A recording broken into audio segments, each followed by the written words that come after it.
आपका अपना चैनल सागर मैथमेटिक्स में आप सभी को स्वागत करते हैं। आज ratio, proportional and variation start करने वाले हैं। तो चलिए आइए जानते हैं रेशियो के बारे में।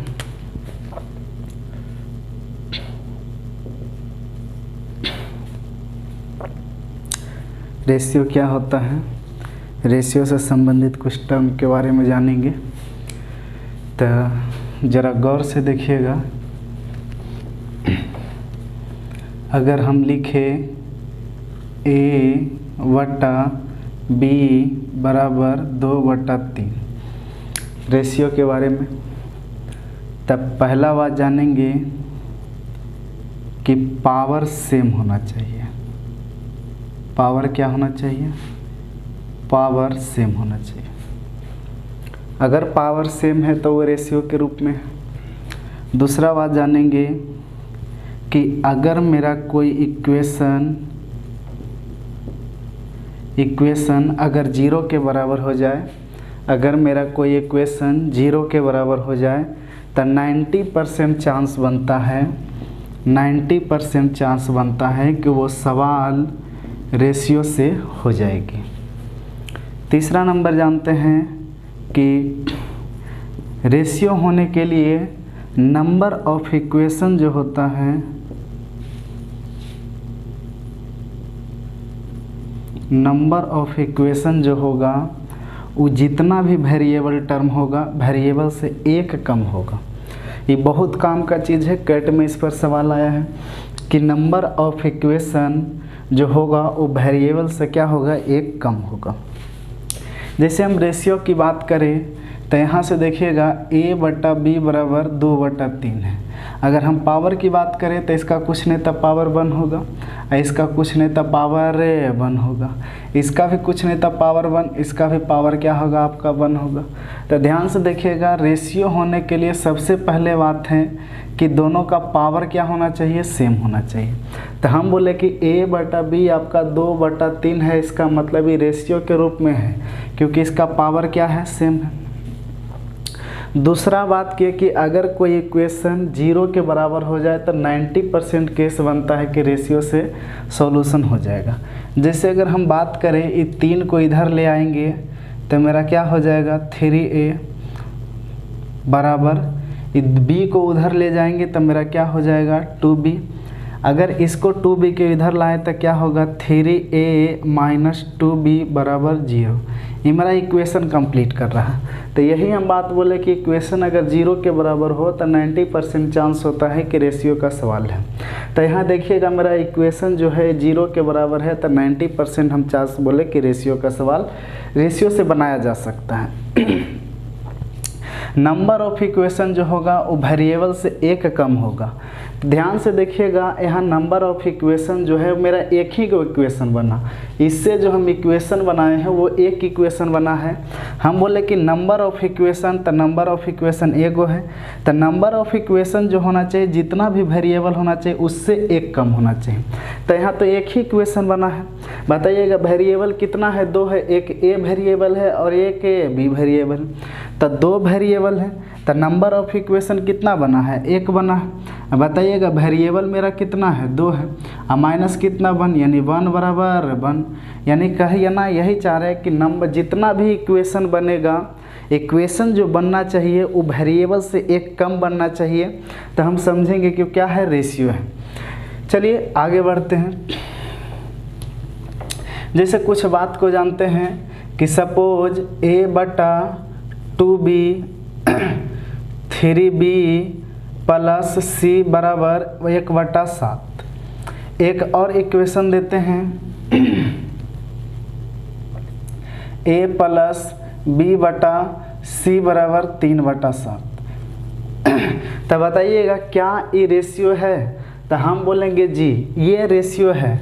इसलिए रेशियो है कि 3 गो में एक गो सेटिस्फाइड कर रहा है कि नंबर ऑफ इक्वेशन जो होता है वो वेरिएबल से एक कम होता है। तो ज़रा गौर करिएगा, यहाँ जो इक्वेशन बनाएंगे 7 को इससे मल्टीप्लाई करेंगे तो 7A प्लस 2B बराबर 3B प्लस C।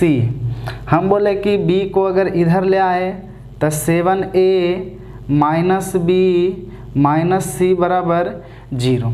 हम बोले एक इक्वेशन का निर्माण हुआ। उसी तरह से अगर इसको सॉल्यूशन करेंगे तो 7a 7b बराबर 3c। अगर c को इधर ले आए तो 7a plus 7b minus 3c बराबर 0। Equation number 2। तो आप ही बताइएगा कितना इक्वेशन का निर्माण हुआ? 2 इक्वेशन का निर्माण हुआ। तो हम बोले कि इक्वेशन मेरा कितना है? 2। तो बताइए यहाँ वेरिएबल मेरा कितना है? वेरिएबल मेरा 3 है, क्योंकि a, b और c 3 वेरिएबल है। तो यही तो बोले कि नंबर ऑफ इक्वेशन जो होना चाहिए वेरिएबल से 1 कम होना चाहिए। तो हम बोले नंबर ऑफ इक्वेशन 2 है, वेरिएबल मेरा 3 है, तो 3 से 1 कम करेंगे तो कितना होगा? 2। सेटिस्फाइड हो रहा है।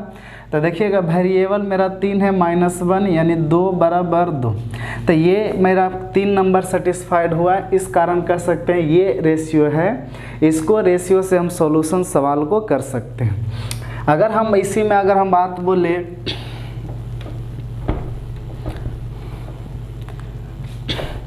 कि a प्लस 2b बटा c बराबर 3/5।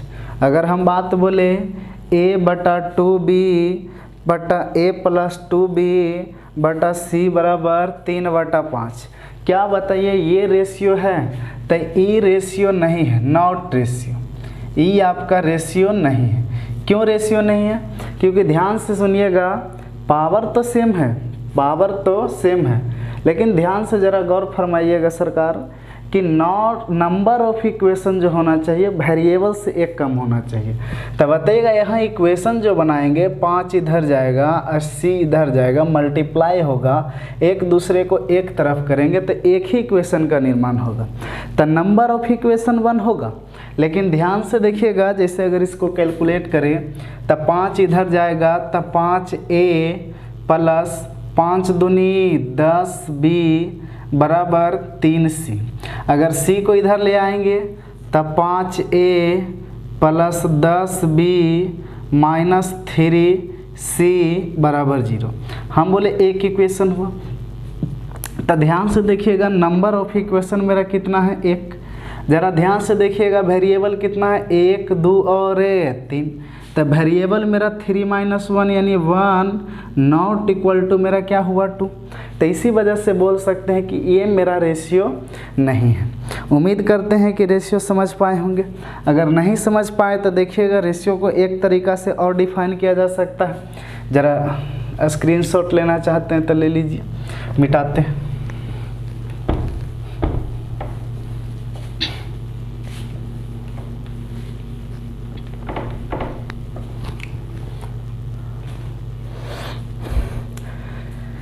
देखिएगा आपके स्क्रीन के ऊपर कुछ रेशियो का डिफिनेशन लगा होगा कि अनुपात समान इकाई की किन्हीं 2 राशियों के बीच परस्पर संबंध को दर्शाता है। हम बोले कि ध्यान से सुनिएगा, कह रहा है कि अनुपात समान इकाई की किन्हीं 2 राशियों के बीच परस्पर संबंध को दर्शाता है। हम बोले कि जिस तरह से रिलेशन आप अपने परिवार के बीच जोड़ते हैं, आप अपने मोहल्ले के बीच जोड़ते हैं, जिस तरह से आप एक घर से दूसरे घर, दूसरे घर से तीसरे घर, तीसरे घर से चौथे घर, कभी कभी तो ऐसा होता है कि एक मोहल्ला से दूसरा मोहल्ला के बीच भी आपका नाता क्या होता है? जुड़ जाता है। उसी तरह से रेशियो का काम होता है कि एक चैप्टर से दूसरा चैप्टर को, दूसरा चैप्टर से तीसरा चैप्टर को, तीसरा चैप्टर से चौथा चैप्टर को जोड़ना। तो हम बोले कि अनुपात समान इकाई के साथ संबंध दर्शाता है। हम बोले अनुपात तब ही प्रकट किया जा सकता है जब हर हाल में इकाई क्या हो? सेम हो। तो हम बोले कि देखिएगा डिफिनेशन करा कि अनुपात समान इकाई की किन्हीं 2 राशियों के बीच परस्पर संबंध को दर्शाता है। अगर रेशियो प्रकट करना है तो रेशियो प्रकट करने के लिए आपको हर हाल में इकाई को क्या रखना होगा? सेम रखना होगा। जैसे अगर सपोज हम बात करें कि आप ही बताइएगा कि 9 रुपया और 81 रुपया 9 रुपया और 81 रुपया के बीच 9 रुपया और 81 रुपया के बीच अनुपात प्रकट करिए। क्या करिए? अनुपात प्रकट करिए। तो 9 रुपया और 81 रुपया के बीच अनुपात प्रकट करिए। तो ध्यान से सुनिएगा, हम बोले कि सबसे पहले देखना है कि क्या 9 रुपया और 81 रुपया के बीच रेशियो प्रकट किया जा सकता है। तब बोलिएगा हाँ प्रकट किया जा सकता है। इसलिए प्रकट किया जा सकता है क्योंकि आपने बताया कि रेशियो तभी प्रकट किया जा सकता है जब हर हाल में यूनिट सेम हो। तो यहाँ तो यूनिट आप सेम रखें, क्योंकि देखिएगा 9 के साथ भी रुपया यूनिट लिए हैं और 81 के साथ भी आप यूनिट क्या लिए हैं? रुपया लिए हैं। तो हर हाल में दोनों के बीच रेशियो संभव है, यानी कि 9 रुपया और 81 रुपया के बीच आपका रेशियो पॉसिबल है, क्योंकि यूनिट कटेगा। हम बोले रुपया से रुपया कैंसिल होगा। नौ का पहाड़ा जब पढ़ेंगे यानी 9 का टेबल पढ़ेंगे तो 9 से 9 बार में यानी 9 बार में कटेगा, यानी एक बार में आई कितना? 9 बार में। तो आपका रेशियो आएगा 1:9।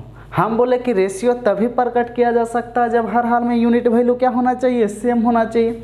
अगर उसी तरह से अगर हम बात करें कि मैं बताइएगा 25 किलोमीटर और 3000 मीटर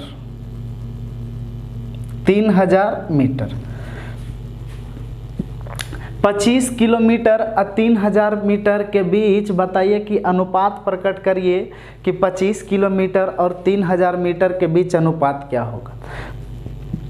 इसी तरह से आपका सवाल एसएससी में पूछ देता है कि अगर किसी मानचित्र पर अगर 2 सेंटीमीटर है, ओरिजिनल में 15 किलोमीटर है, तब बताइए कि मानचित्र पर और वास्तविकता का अनुपात क्या होगा। तो कुछ भी सवाल आपसे दे सकता है, तो ध्यान से सुनिएगा। तो कह रहा है कि 25 किलोमीटर और 3000 मीटर के बीच अनुपात प्रकट करें। हम बोले कि सबसे पहले देखेंगे कि अनुपात तभी प्रकट होगा जब हर हाल में यूनिट सेम होगा। तो क्या इसका यूनिट सेम है? तो यूनिट सेम नहीं है। लेकिन क्लास में कुछ ऐसे भी बच्चे होंगे बोलेंगे सर यूनिट सेम करके हर हाल में यूनिट को क्या करिए? सेम करिए, रेशियो प्रकट करिए। तो हम बोले कि यूनिट जब तक कटेगा नहीं रेशियो आपका पॉसिबल नहीं है। तो ध्यान से सुनिएगा कि 25 किलोमीटर और 3000 मीटर। अब आप ही बताइएगा 25 किलोमीटर और 3000 मीटर के बीच रेशियो लाना है। तो या तो दोनों को किलोमीटर में परिवर्तित कर लिया जाए, या तो दोनों को किलोमीटर में परिवर्तित कर लिया जाए, या तो दोनों को मीटर में परिवर्तित कर लिया जाए। तो आपको जो सुविधा लगे, हमें तो सुविधा यही लग रहा है कि किलोमीटर को मीटर में परिवर्तित कर लिया जाए, क्योंकि मीटर में परिवर्तित करने के लिए 1000 से सिर्फ क्या करना होगा? मल्टीप्लाई करना होगा। तो हम बोले अगर एक में इसमें 1000 से गुना कर दिए तभी क्या हो गया? मीटर हो गया। मीटर से मीटर 3 शून्य से 3 शून्य कट गया, यानी रेशियो आपका कितना आया? 25:3। तो हम बोले कि अनुपात तभी प्रकट होगा जब हर हाल में यूनिट उसका क्या होगा? सेम होगा। उम्मीद करते हैं कि समझ पाए होंगे। आगे बढ़ते हैं।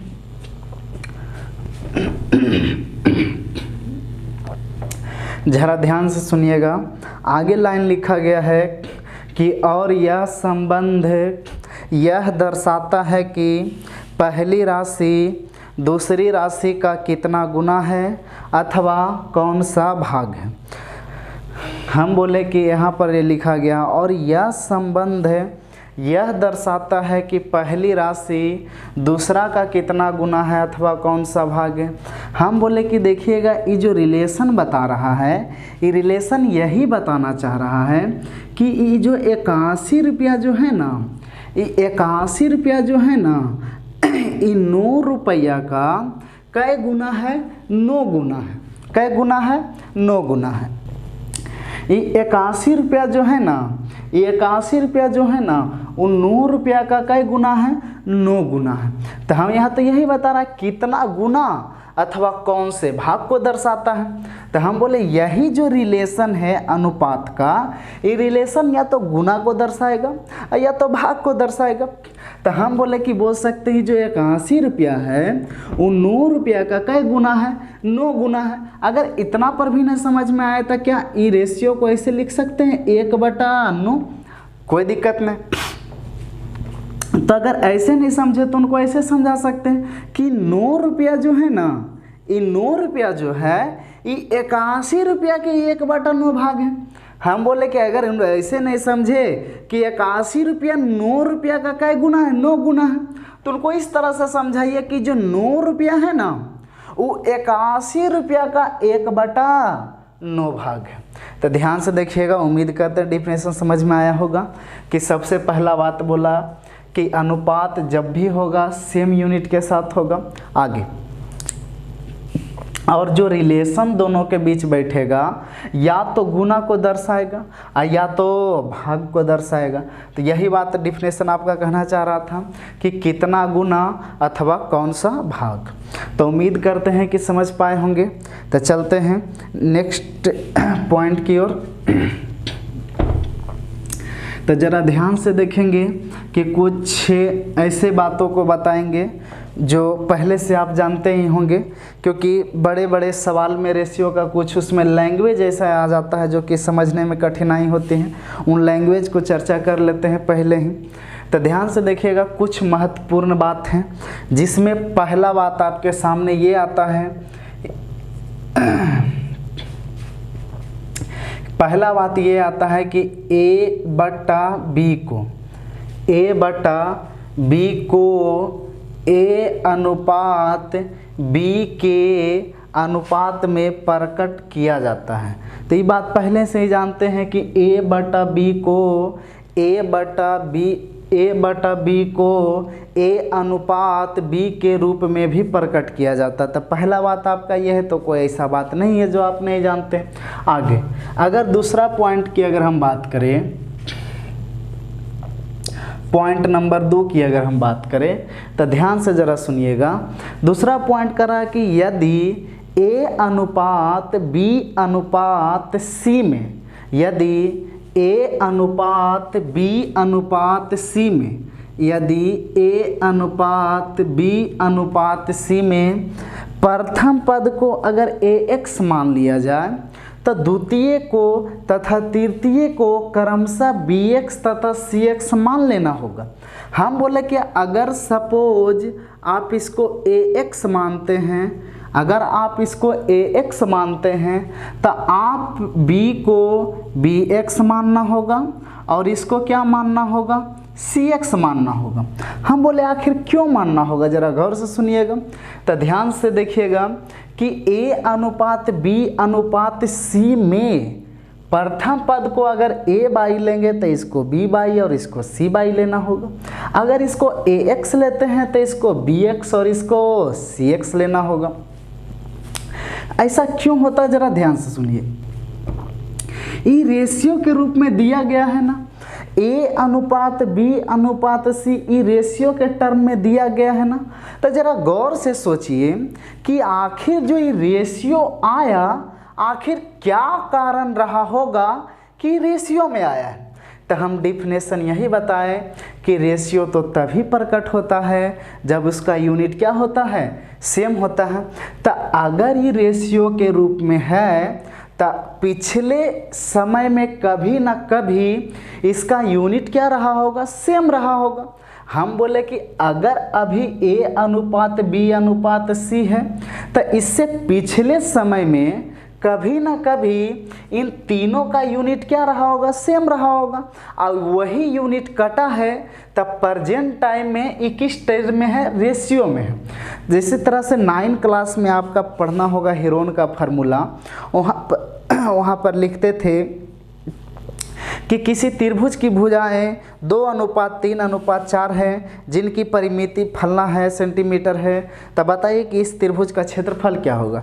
तो वहाँ बहुत खूबसूरत लाइन लिखते थे कि माना कि त्रिभुज का भुजा AB बराबर 2x, माना कि त्रिभुज भुजा बराबर BC बराबर 3x, माना कि भुजा CA बराबर 4x। ऐसा तो नहीं करते थे कि एगो के 2x लेते थे, एगो के 3y लेते थे, एगो के 4z लेते थे, लेकिन वहाँ पर लिखा जाता था कि माना। तो वहाँ टीचर से हम राइज भी क्वेश्चन नहीं कर सकते थे, क्योंकि माना में तो कुछ भी कर सकते हैं। गोभी के 4 फाँक काटेंगे और क्या करेंगे, नीचे डंटी देने से उठाएंगे, माना कि लेग पीस से। कितना के तो मुंह में पानी आ गया हो गया। चलिए देखिएगा, तो हम बोले कि अगर ए को बी, तो उसी तरह से वहाँ ये पता नहीं होता कि आखिर क्यों सबको एक्स मान रहे हैं। लेकिन अगर रेशियो का डिफिनेशन से क्लियर यहाँ हो रहा कि रेशियो तो तभी प्रकट होगा जब इसका यूनिट क्या रहेगा, सेम रहेगा। तो अगर प्रेजेंट टाइम में अगर ये रेशियो है, इसका मतलब पिछला टाइम में, पास्ट टाइम में कभी ना कभी इसका यूनिट क्या रहा होगा, सेम रहा होगा। और वही यूनिट पास्ट टाइम में कटा, तब प्रेजेंट टाइम में जाकर के आपका रेशियो क्या आया, रेशियो के रूप में आया। क्योंकि अगर इसका पास्ट टाइम में अगर इसका यूनिट अलग अलग होता, A X B by C Z, तब बताइए अगर पास्ट में सबका यूनिट अलग होता तो कटता नहीं, क्योंकि यूनिट जब तक कटेगा नहीं रेशियो संभव ही नहीं है। तो हम बोले कि अगर इसका यूनिट अलग अलग होता पास्ट में तो वो कटता ही नहीं है, प्रेजेंट में रेशियो में आता ही नहीं। तो अगर रेशियो में आया है, इसका मतलब इसका कभी ना कभी इकाई क्या रहा है, सेम रहा। तो उम्मीद करते हैं कि समझ पाए होंगे। चलिए बढ़ते हैं नेक्स्ट पॉइंट की ओर, यानी पॉइंट नंबर 3।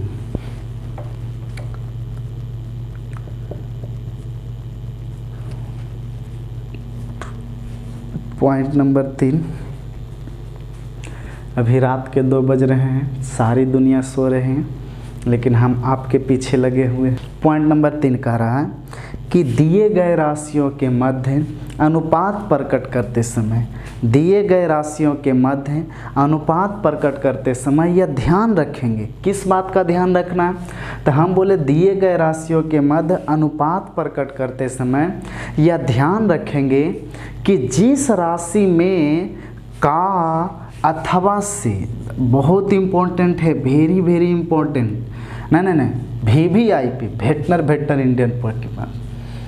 हम बोले कि ध्यान से देखिएगा, दिए गए राशियों के मध्य अनुपात प्रकट करते समय यह ध्यान रखेंगे कि जिस राशि में का अथवा से लगा रहे उसे हर मानेंगे, और जो बच गया उसे अंश मानेंगे। ध्यान से सुनिएगा कि दिए गए राशियों के मध्य जिसके साथ का अथवा से लगा उसको हर मानेंगे, डोमिनेटर मानेंगे, और जो बचा वो आपका क्या होगा, नोमिनेटर होगा। ध्यान से सुन लीजिए कि दिए गए राशियों के मध्य अनुपात प्रकट करते समय यह ध्यान रखेंगे कि जिस राशि के साथ का अथवा से लगा उसे हर मानेंगे, और जो बचा वो मेरा अंश होगा। इसको समझने के लिए एक आध दो पॉइंट लेते हैं, एग्जाम्पल लेते हैं ताकि आसानी से समझ में आए। तो ज़रा ध्यान से देखिएगा, जैसे अगर हम बात करें कि ए की आय, ए की आय बी की आय का, ए की आय बी की आय का 3/4 गुना, 3/4 गुना। ए की आय बी की आय का 3/4 गुना। यहाँ से आपको बताना है कि ए की आय और बी की आय का रेशियो क्या है। इसी तरह से भाषा में लिखा जाता है। हम बोले सवाल तभी छोटा होगा, देखिएगा सवाल बनाने का अर्थमेटिक का 2 तरीका होता है, या तो आप इसको रेशियो में लाइए या तो आप उसको इक्वेशन में तोड़िए। इसके अलावा कोई मैथ और कोई तरीका होता नहीं है। तो ध्यान से देखिएगा, ए की आय बी की आय का 3/4 गुना है।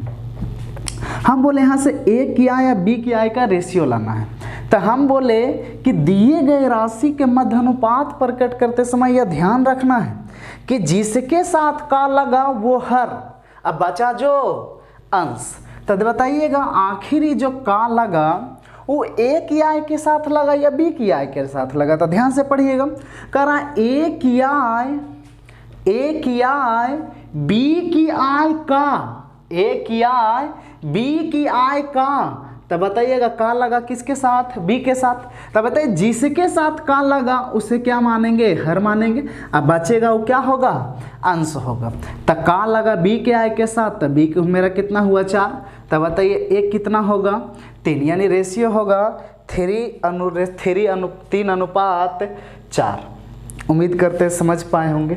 उसी तरह से आगे कुछ एग्जाम्पल और लेते हैं।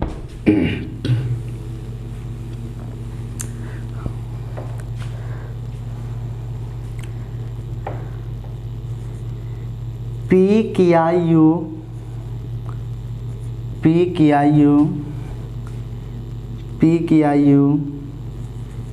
क्यू तथा आर के कुल हिस्से P की आयु Q तथा R के कुल भागों का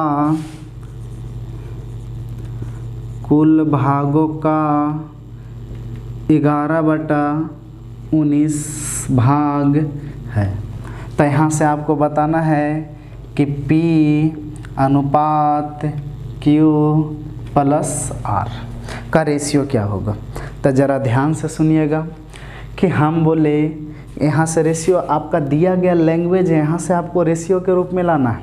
तो एक बोला गया है P की आयु Q तथा R के कुल भागों का 11/19 भाग है। तो हम बोले कि जिस राशि के साथ का अथवा से लगेगा उसे हर मानेंगे। तो हम बोले कि बताइए आखिरी जो का लगा वो केवल P के साथ नहीं लगा, वो केवल Q के साथ नहीं लगा, ना ही केवल R के साथ लगा, बल्कि ये जो का लगा है P की आयु पढ़ लिया Q तथा R के कुल भागों का।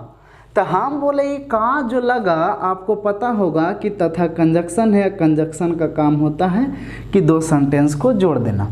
तो हम बोले कि ये जो का लगा वो P के साथ नहीं लगा और ना ही केवल R के साथ लगा, बल्कि हिंदी अगर पढ़ने आता है तब P की आयु Q तथा R के कुल भाग का, तक का लगा Q तथा R के साथ। तब बताइए जिसके साथ का लगा उसको क्या मानेंगे, हर मानेंगे। तब बताइए Q तथा R के साथ लगा तो हर Q तथा R कितना होगा, 19 होगा।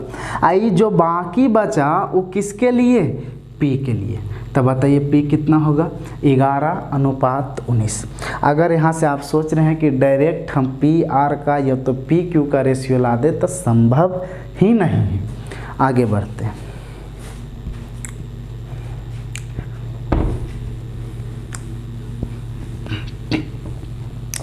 जैसे अगर इसी में एग्जाम्पल और कुछ समझें, जैसे अगर बोला जाए कि टोकरी में रखे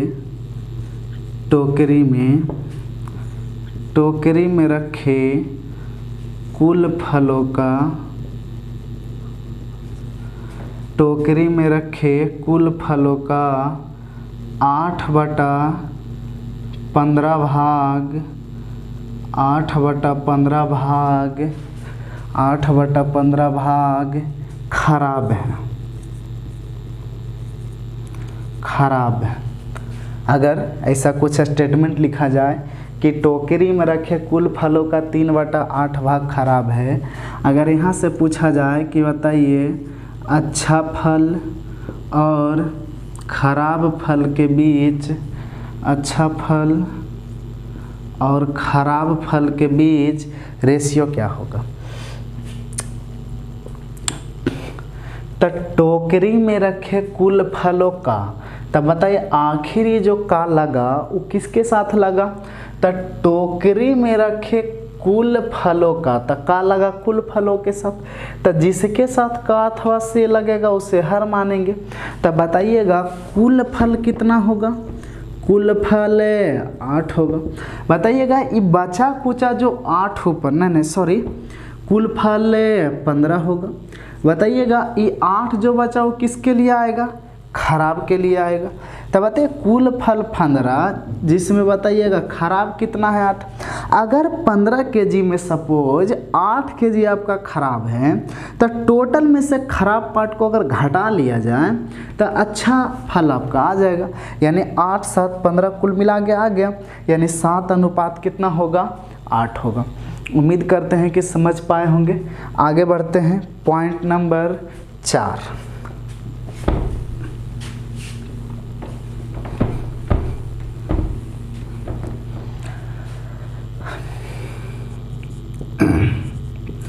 पॉइंट नंबर 4 आपका ज़रा ध्यान से सुनिएगा क्या कह रहा है। पॉइंट नंबर 4 कह रहा है कि बराबर बराबर का अर्थ होता है 1:1। तो बताइएगा ये कोई नया बात नहीं, लैंग्वेज में लिख देता है कि 3 गो मित्र है, तीनों मित्रों बराबर बराबर आपस में बांट लेते हैं। जैसे एगो सवाल आता है, एसएससी में भी सवाल ऐसा मेंस में आया है कि ए और बी 4 रोटी बीज 8 रोटी लेकर के बैठे, एक तीसरा मित्र आया, तीनों बाद में आपस में बराबर बराबर खा लिए, 80 ने कुछ रुपया का योगदान दिया। तब बताइए कि ए और बी ने कितने कितने अपने हिस्सों में क्या किया, बंटवारा किया। इस तरह के बहुत अच्छे अच्छे सवाल आ जाते हैं मेंस में। तो वहाँ पर ये बराबर बराबर के मतलब अब पते नहीं रहेगा तो बंटवारा कैसे करिएगा। तो देखिएगा बराबर बराबर का मतलब ही होता है एक अनुपात, क्योंकि कितनों राशि में बंटवारा करेगा। अगर सपोज 99 रुपया 99 रुपया 99 रुपया बांटा तो 99 99 99 तो कट ही ना गया, तो वो कितना आया, 1 अनुपात 1 अनुपात 1। अगर सपोज 50 50 50 ही बांटा तो 50 50 तो कट ही ना गया, तो कितना आया, 1 अनुपात 1 अनुपात 1। उम्मीद करते हैं समझे होंगे चौथा पॉइंट। चलिए आगे बढ़ते हैं।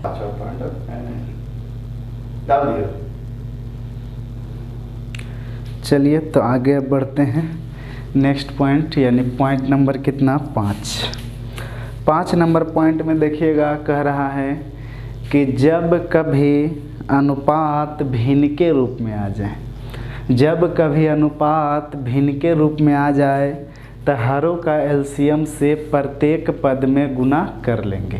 तो हम जैसे कहना यही चाह रहे हैं कि जैसे suppose A ratio B ratio C है, A ratio B ratio C है।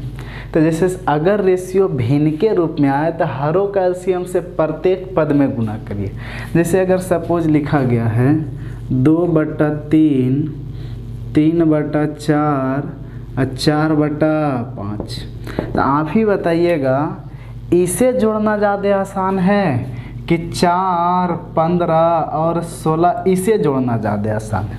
तो आप बोलिएगा कि उसे जोड़ना ज़्यादा आसान है, क्योंकि एग्ज़ाम में हमको समय बचाना है, यही चाहेंगे कि कम से कम समय में हो सके। तो ये हम बोले कि यही भिन्न पूर्णांक को पूर्णांक में परिवर्तित करने के लिए हरों का एलसीएम लेते हैं।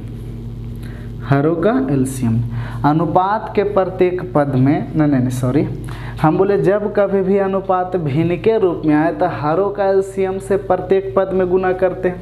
तो यहाँ एलसीएम लेंगे तो एलसीएम आपका कितना आ जाएगा, 60 आएगा। और जो एलसीएम आए प्रत्येक पद में उतना ही से गुना करिए, यानी इसमें भी 60 से, इसमें भी 60 से और इनमें भी 60 से। तो ये कटेगा कई बार में, 20 बार में, यानी 2 दूनी के 40। और ये कटेगा कितना बार में, 4 से 15 बार में, यानी 15 तिया 45। और ये कटेगा 12 बार में, तो 12 चौ 48। तो आपका रेशियो कितना आ गया, 20 नहीं, ये 2 दूनी 40 होगा, 40 अनुपात 45 अनुपात 48। उसी तरह से एक एग्जाम्पल और लेते हैं, थोड़ा समझने का प्रयत्न करते हैं 5वां नंबर का, कि अगर अनुपात भिन्न के रूप में आए तो हरों का एलसीएम से गुना करेंगे। सपोज P, Q और R है, 1/2, 1/3 और 1/4। तो जब कभी अनुपात भिन्न के रूप में आ जाए तो हरों का एलसीएम से प्रत्येक पद में गुना करेंगे। तो आप ही बताइएगा ये भिन्न के रूप में है तो हरों का अगर एलसीएम ले तो एलसीएम कितना आ जाएगा, 12। और जो एलसीएम आए सब में क्या करिए, गुना करिए। तो बताइए कटेगा कितना बार में, 6 बार में, ये कटेगा 4 बार में, ये कटेगा कितना, 3 बार में। यानी रेशियो आपका आ गया 6:4:3। उम्मीद करते हैं कि समझा पाए होंगे। चलिए आगे बढ़ते हैं। Point number 6। पॉइंट नंबर 6 आपका कह रहा है कि जब कभी भी 2 या 2 से अधिक राशि आपस में बराबर के रूप में हो, जब कभी भी 2 या 2 से अधिक राशि आपस में बराबर के रूप में हो तो उसके गुणांकों को उलट कर लिखेंगे, या तो व्युत्क्रम के रूप में लिखेंगे या तो इन्वर्स के रूप में लिखेंगे। हम बोले कि जब कभी भी 2 या 2 से अधिक राशि, जैसे सपोज 2A = 3B बराबर 4C, 3A 2A बराबर 3B बराबर 4C। तो यहाँ से बताना है आपको कि A अनुपात B अनुपात C का रेशियो क्या होगा। तो A अनुपात B अनुपात C बताना है। तो हम बोले कि जब कभी भी दो या दो से अधिक राशि आपस में बराबर हो तो इसके गुणांकों को उलट करके लिखेंगे। तो 2 के कुछ नहीं तो बटा 1 होगा, इसके गुणांक को, 1 का गुणांक कितना है 2 बटा 1, तो उलट करके लिखेंगे तो कितना हो जाएगा 1 बटा 2। उसी तरह से B का गुणांक 3 है, अगर उलट करके लिखेंगे तो 1 बटा 3, क्योंकि कुछ नहीं तो बटा 1 होगा। उसी तरह से C के गुणांक को अगर उल्टेंगे तो 1 बटा कितना हो जाएगा 4। इतना देखने के बाद आपको पता लग रहा होगा कि सर जी पॉइंट नंबर 5 में आपने बताया कि जब कभी भी रेशियो भिन्न के रूप में आए तो हरों का एलसीएम से क्या करिए, गुना करिए। तो हरों का एलसीएम, तो एलसीएम कितना आ जाएगा 12। तो इसमें भी 12 से गुना, इसमें भी 12 से गुना और इसमें भी 12 से, यानी 6 अनुपात 4 अनुपात कितना, यानी रेशियो कितना आ गया 6 अनुपात 4 अनुपात 3।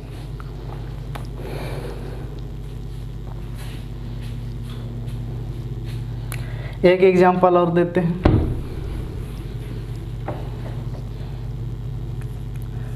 2/3P बराबर 4/5Q बराबर 8/7R।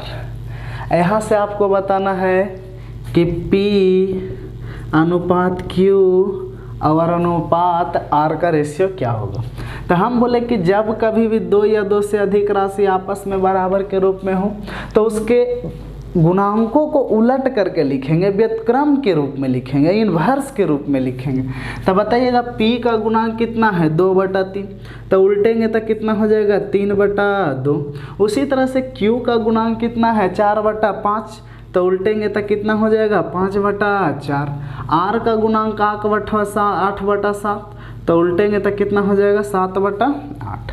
अब जब कभी भी रेशियो भिन्न के रूप में आए तो हरों का एलसीएम से प्रत्येक पद में क्या कर लेंगे, गुना कर लेंगे। तो आप ही बताइए हरों का जो एलसीएम होगा वो मेरा एलसीएम कितना हो जाएगा 8।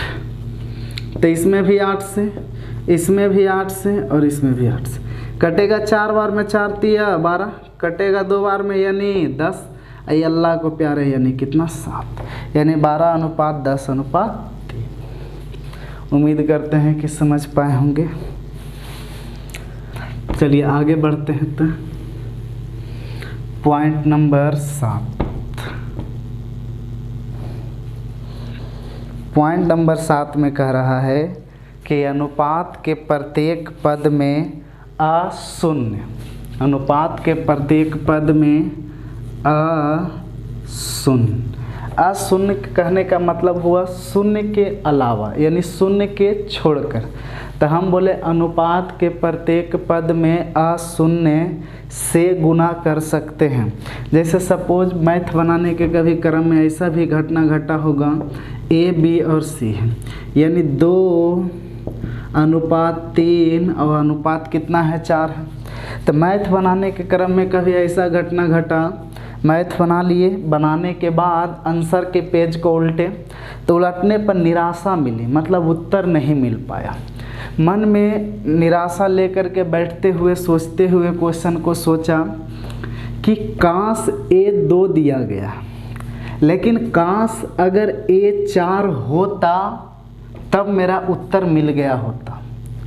A2 दिया गया है, लेकिन काश A अगर 2 के जगह 4 होता तब मेरा उत्तर मिल गया होता। तो दिया गया 2 है, ज़रूरत आपको क्या है 4 है। तो ज़रूरत के अनुसार रेशियो आप परिवर्तन कर सकते हैं। बताइएगा कि 4 बनाने के लिए कैसे गुना करेंगे 2 से। तो इसमें भी कैसे 2 से और इसमें भी कैसे 2 से, क्योंकि आपको पता होगा रेशियो समान अनुपात के साथ होता है, सेम इकाई के साथ होता है। अगर इसमें रुपया से गुना करेंगे तो इसमें भी रुपया और इसमें भी रुपया, क्योंकि रुपया कटेगा तब रेशियो पर कोई परिवर्तन नहीं होगा। उसी तरह से इसमें 2 से गुना तो इसमें भी 2 से और इसमें भी 2 से। अगर इसमें 5 से गुना तो इसमें भी 5 से और इसमें भी 5 से, ताकि यूनिट पर कोई प्रभाव न पड़े और रेशियो पर भी कोई प्रभाव न पड़े। उसी तरह से कभी ऐसा भी घटना घट सकता है कि B 3 नहीं होकर के अगर B मेरा 9 होता, अगर B 3 नहीं होकर के अगर मेरा B 9 होता तो उत्तर आ गया होता। तब बताइए ज़रूरत है मेरा 9 दिया गया 3 है, तो ज़रूरत के अनुसार इसको 3 से मल्टीप्लाई करेंगे तो 3 दिया, तो इसमें भी 3 से और इसमें भी 3 से। तो एक बात याद रखेंगे कि रेशियो में ज़रूरत के अनुसार कोई भी टर्म से आप गुना कर सकते हैं, बशर्ते शून्य नहीं, शून्य के अलावा। लेकिन याद रखेंगे कि एक पद में आप जितना से गुना करेंगे उससे जुड़ा हुआ जितना भी टर्म होगा सब में आप उतना ही से गुना करेंगे। चलिए आगे बढ़ते हैं। तो पॉइंट नंबर 8, पॉइंट नंबर 8 कह रहा है कि शब्द अधिक अथवा कम का अर्थ होता है अंतर। बिल्कुल सही बात है। शब्द अधिक या तो किसका बात करें, कम की बात करें, तो शब्द अधिक की बात करें तो पर भी अंतर होता है और कम की भी बात करें तो पर भी अंतर ही होता है। कैसे ज़रा देख लीजिए। बच्चा जी मेरे पास 100 रुपया है और आपके पास 50 रुपया है। मेरे पास 100 रुपया है, आपके पास 50 रुपया। बताइए आपसे हम कितना रुपया ज़्यादा है। तब बोलिएगा कि सर हमसे आप 50 ज़्यादा। हम बोलेंगे आप उत्तर किस तरह से दिए। तो ज़रा ध्यान से देखिएगा कि सर जी 100 रुपया में से 50 रुपया को घटा लिए तो 50 आ गया। तो हम बोले हम बात किए लाल कि आपसे हम कितना अधिक है। हम बात किए अधिक के, आपने क्या कर दिया, अंतर यानी घटाने का काम कर दिया। हम बोले कि बच्चा जी अब बताइए कि आप हमसे कितना रुपया कम है, तो पर भी आपका उत्तर होगा कितना 50। निकालने का तरीका भी यही होगा, यानी अंतर ही करके। यानी बात हम अधिक की करें या तो हम बात या कम की करें, आप एक ही काम करिएगा, वो क्या काम होगा, अंतर होगा। तो इसी तरह से बात कर रहे हैं। लैंग्वेज में आपका लिख देता है ए की आई बी की आई से कितना अधिक है, तो बात अधिक की करे या तो बी की आई सी की आई से कितना कम है। तो इसी तरह से बात अधिक करे या तो बात कम करे, यानी अंतर मांग रहा है आपसे। क्या मांग रहा है कि डिफरेंस बताइए दोनों का बीच क्या है। तो ये बात को थोड़ा याद रखेंगे। चलती आगे बढ़ते हैं। पॉइंट नंबर 9,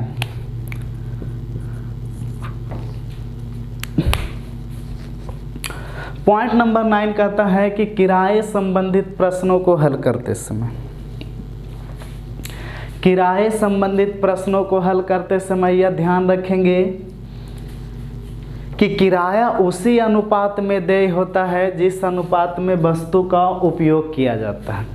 किराया उसी अनुपात में देय होता है जिस अनुपात में वस्तु का उपयोग किया जाता है। हम बोले कि आप लोग अगर मजदूर घर में लगाते होंगे, अगर 2 गो लगाइएगा तो एक उसमें कोढ़िया एगो फरहर जरूर होगा।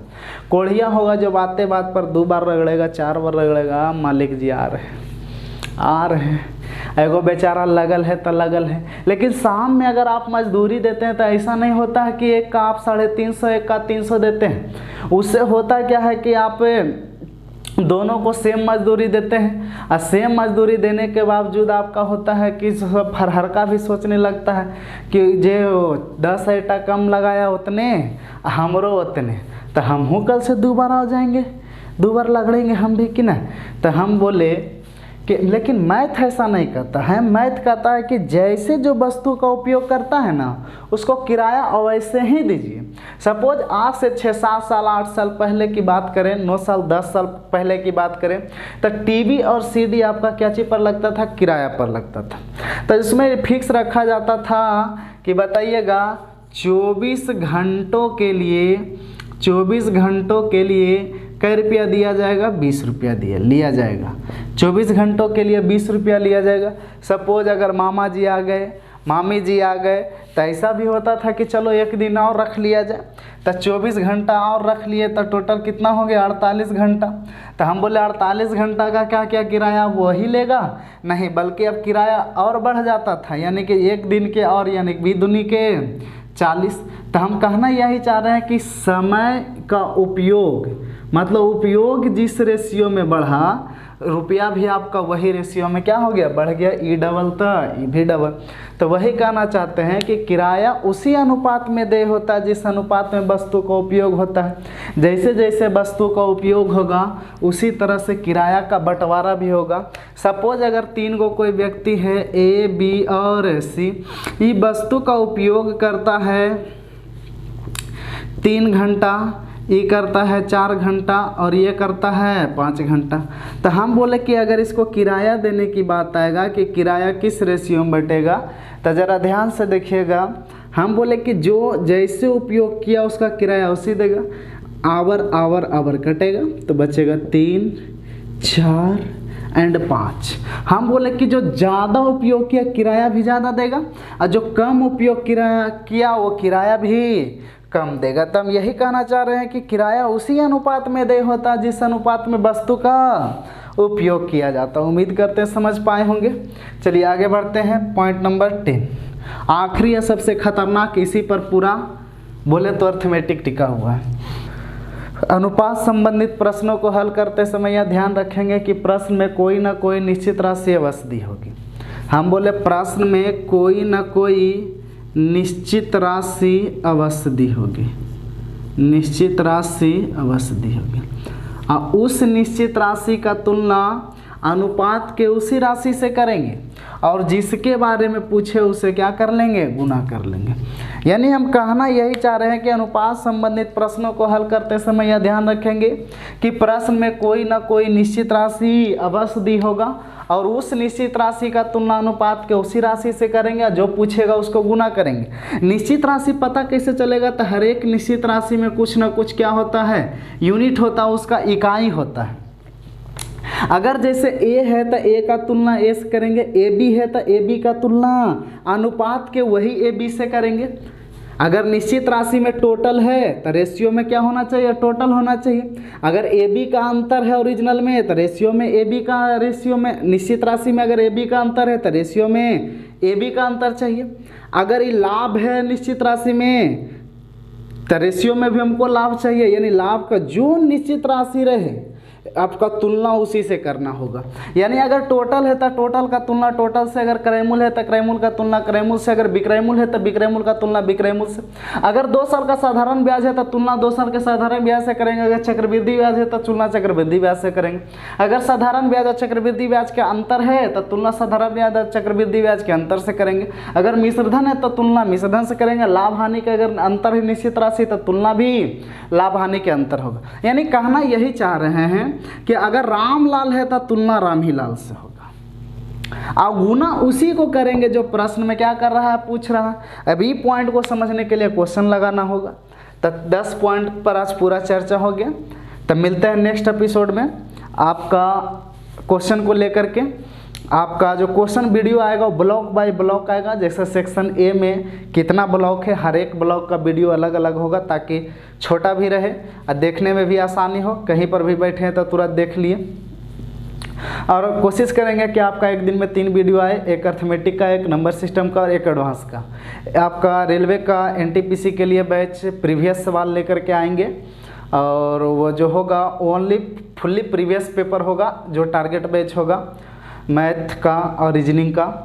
और वही आपका जितना भी गुड्स गार्ड, आपका रेलवे में टेक्नीशियन, ग्रुप डी जो भी एग्ज़ाम ASM गुड्स गार्ड जो भी है, TSCA हो चुका है, सबका आपका प्रीवियस पेपर लेकर के आएंगे जल्दी। थोड़ा नेट प्रॉब्लम के कारण कुछ स्टाफ भी लॉकडाउन में नहीं मिल पा रहे हैं, इस वजह से थोड़ा क्या हो रहा है, लेट हो रहा है, पोस्टपोन। वीडियो क्वालिटी बढ़िया नहीं आ रही है, तब कभी कुछ हो रहा है तो कभी साउंड प्रॉब्लम हो रहा है, कोई ठीक करने वाला नहीं है। हमें उतना आइडिया है नहीं कि क्या होता है नहीं होता है। तो चलिए फ़िलहाल के लिए इतना ही, मिलते हैं नेक्स्ट वीडियो में। चलिए धन्यवाद।